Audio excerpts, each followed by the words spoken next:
It was a cold night, and the dogs wouldn't stop barking. And then I saw her, hunched in the shadows, holding that familiar basket of Akara. Mama Kemi. Her face was twisted, her eyes darting around as if she was cornered, and the dogs, they were barking at her, snarling and snapping like they knew something no one else did. Everyone in the village knew Mama Kemi. She was the Akara woman, the quiet old woman with wrinkled skin who sold those golden bean cakes at the market every morning. People lined up early for her food, children and adults alike. Her Akara was famous, it smelled rich, fried perfectly, and had this way of making your mouth water just at the sight of it. But something had changed recently. People had started falling sick after eating it. It began as a whisper in the village. A man named Beo fell ill shortly after he'd had some of her Akara. He'd been healthy before, a strong man, but after a few bites, he was doubled over in pain. Others followed, children, old men, even young women like myself. Some recovered after days of fever and stomach cramps, but a few, well, they never woke up. Rumors spread like wildfire. The Akara woman's food is cursed, some people whispered.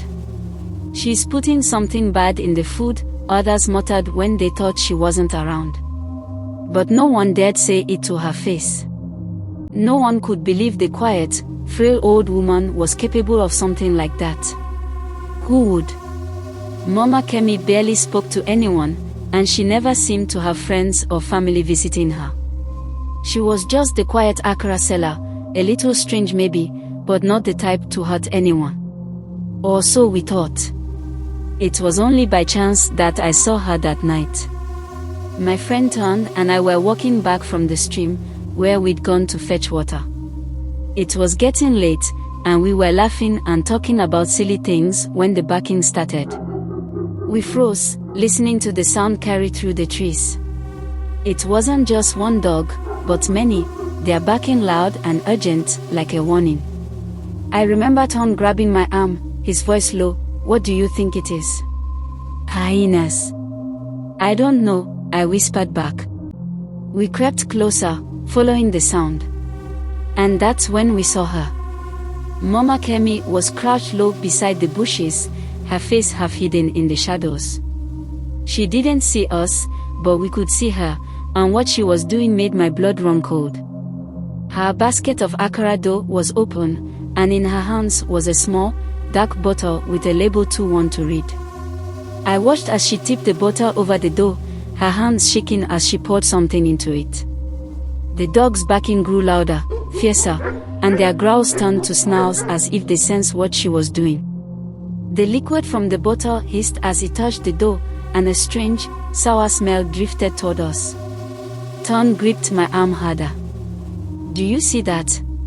She's putting something in it. I could only nod. I felt paralyzed, like my feet were stuck to the ground.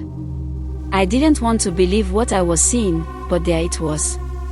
Mama Kemi, the old woman everyone trusted, was poisoning her own food.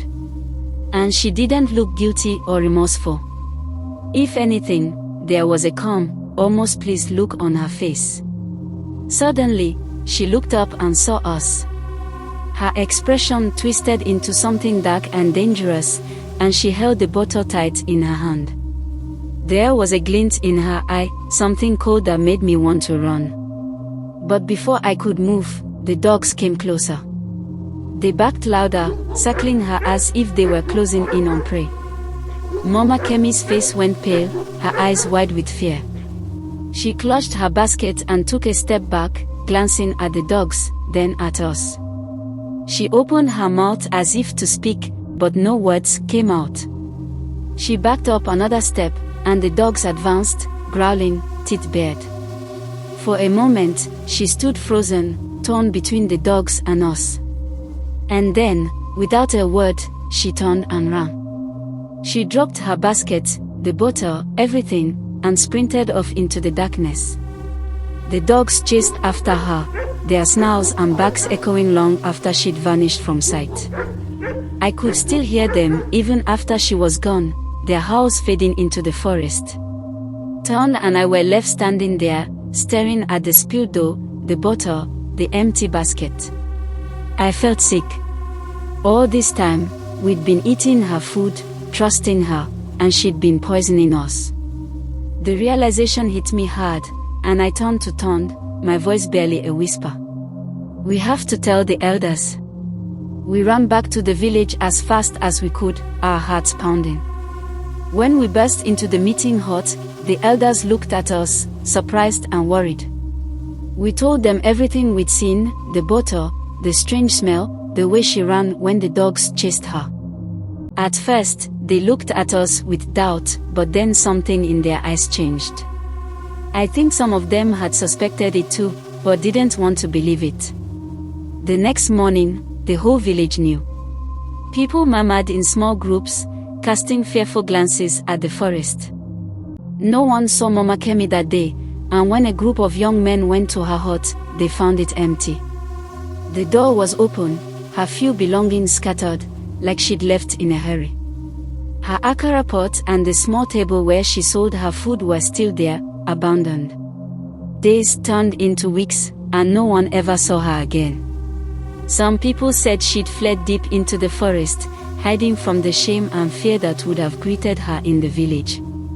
Others whispered that she'd been taken by the spirits of those she'd poisoned, dragged into the darkness by the souls she'd wronged. The dogs kept howling for nights afterward, backing into the empty air like they were calling her back. People stopped talking about it after a while, but the memory of that night stayed with me. Every time I heard a dog bark in the distance, I thought of her, alone in the forest, running from the sounds of those dogs, running from what she'd done. Some say the dogs were spirits sent to expose her, to show us what she was really doing to us. Others believed they were ordinary dogs, but somehow they sensed her darkness. I don't know which is true, but I know one thing, no one in the village ever forgot. And every time we smell Akara cooking, we remember Mama Kemi, the quiet old woman who sold us poison with a smile.